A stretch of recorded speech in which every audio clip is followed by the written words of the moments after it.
مخدوم صاحب رحمۃ اللہ تعالی علیہ بہت پڑھے لکھے تھے، اپنے وقت کے بڑے عظیم فقیہ تھے، عالم تھے، قرأت سبا سے پورا قرآن حفظ کیا تھا بہت چھوٹی عمر میں.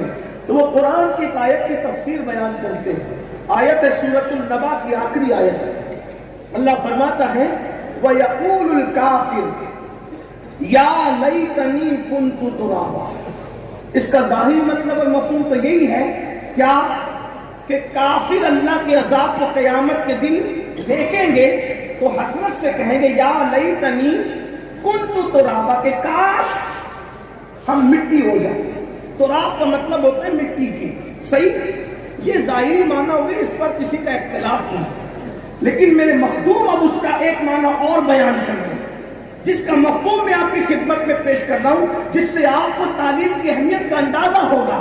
مسلمانوں، اس آنے ثواب کے لیے میں کھانے پینے میں رکاوٹ اور پابندی نہیں لگا رہا ہوں، لیکن یہ کہنا چاہتا ہوں اس وقت مسلمانوں کو کھلانے پلانے سے زیادہ تعلیم کی ضرورت ہے، اور ہر دور میں آدمی کو اس کی طرف توجہ کرنا چاہیے جس کی ضرورت زیادہ ہو.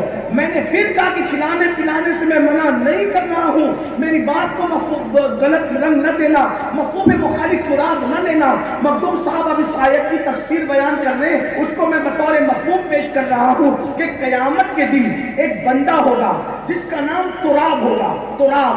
تراب نام کا ایک کافر تھا وہ بندہ.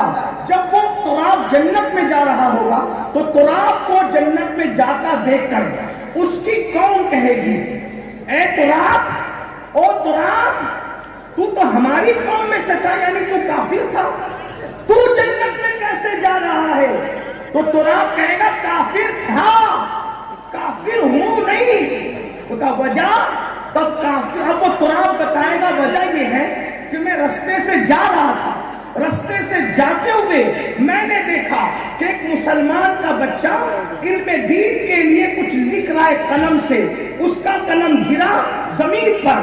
تو تراب کہتا ہے میں نے سوچا کہ بچے کا قلم زمین پہ گرا اور وہ علم لکھ رہا ہے، علم پڑھ رہا ہے، تو میں نے اس کا قلم اٹھا کر اس کے ہاتھ میں دے دیا.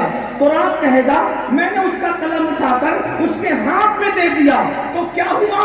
وہ قلم اٹھا کر ہاتھ میں دینے کی برکت کیا ملی کہ مرنے سے پہلے اللہ نے اس عمل کے صدقے مجھے ایمان کی دولت عطا کی، اور مرنے کے بعد اللہ نے مجھے جنت کی نعمت عطا کی. اب آپ سے پوچھتا ہوں سنیو، اس نے تراب نے جیب سے خرید کر کے قلم نہیں دیا تھا، اپنے پیسے سے قلم نہیں دیا تھا. جب قلم اٹھا کر کے دینے پر ایمان کی دولت ملتی ہے مرنے سے پہلے، اور مرنے کے بعد جنت کی نعمت ملتی ہے. تو اگر ہم اپنی محنت کی کمائی سے ان مدرسوں کو، ان اسکولوں کو، ان یونیورسٹیوں کو مضبوط کریں گے اور اپنی قوم کو بلندی پر لے جائیں گے تو اس وقت اللہ ہمیں کتنا اجر عطا فرمائے گا، اللہ ہمیں کتنا نوازے گا. یہ ہمارے بزرگوں کی فکر ہے. اس لیے میری گزارش ہے تعلیم پر توجہ دی جائے.